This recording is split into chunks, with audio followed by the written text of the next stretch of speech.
Good morning, brothers and sisters. How do you feel today? Whether you are happy or unhappy, put it to one side and use your faith to come in front of the Lord. Don't bother about the unhappy things, but instead take notice on reality and the truth and give thanks to the Lord.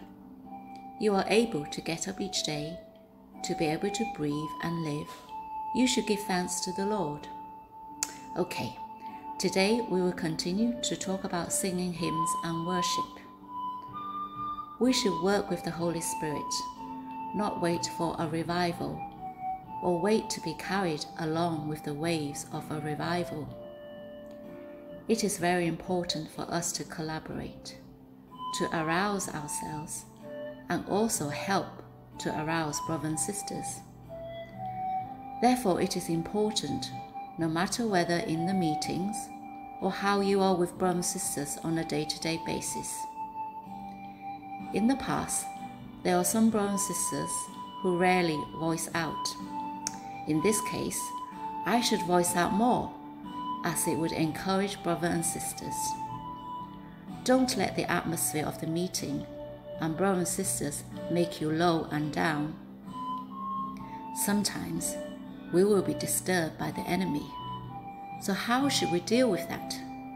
We should sing and praise. If we rise first and then encourage brothers and sisters, then they will one by one open their mouths and voice out one after the other. Therefore, we should not be deceived by the devil, accusing us that we are pretending to be spiritual. It is not like that at all. In fact, if we do not open our mouths as if waiting for the Holy Spirit to descend, then the meeting will not have any life and atmosphere. We should encourage one another, just like in the Song of Deborah. Arise, arise, we need to sing to God.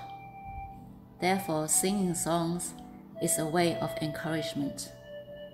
Many times, when we sing songs about the Lord's commission and revival of our spirit, we are aroused and our spirit is lifted and more exuberant. It is because we are encouraged by one another and it boosts morale. When our heart is filled with faith, our praise and boast can affect others. The Holy Spirit will also specially work in us. I hope no matter in personal time or in the meetings, we can be aroused to sing more and sing loudly. May the Lord bless you.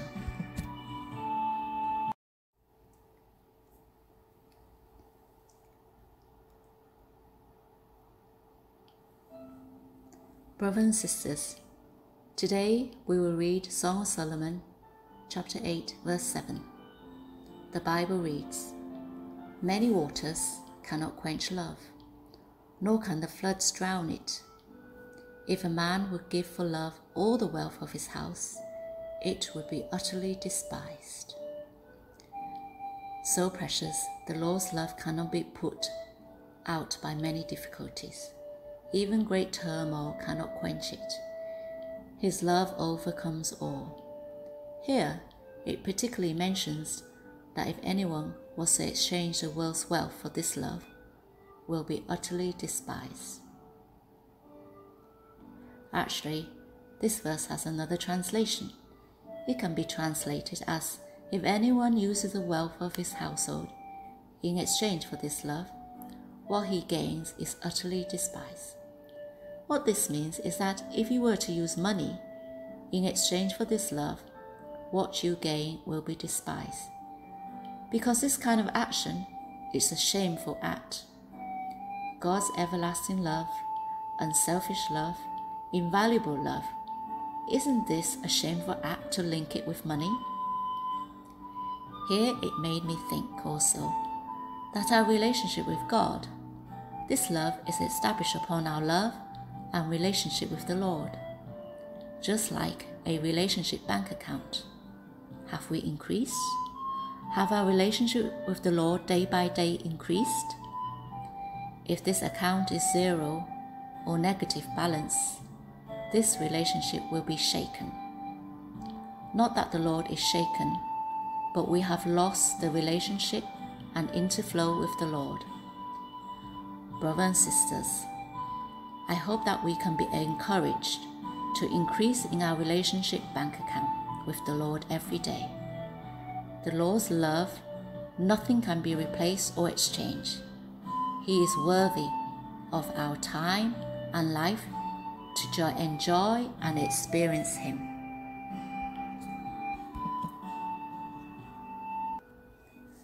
A story goes like this. A little girl, when she was 12 years old, her grandmother passed away. The whole family was very upset, particularly her grandfather. After the funeral, this little girl was in her grandmother's room packing things away. She discovered that in her grandmother's drawer was a box. It was really old, but it was empty. She took this box and went to ask her grandfather. The grandfather said to her, this box was when we were very poor and I did not have any money to buy a ring for the proposal of marriage, but instead bought this box. But still, your grandmother was still willing to marry me. When I proposed, I only used an invisible ring to put on her finger.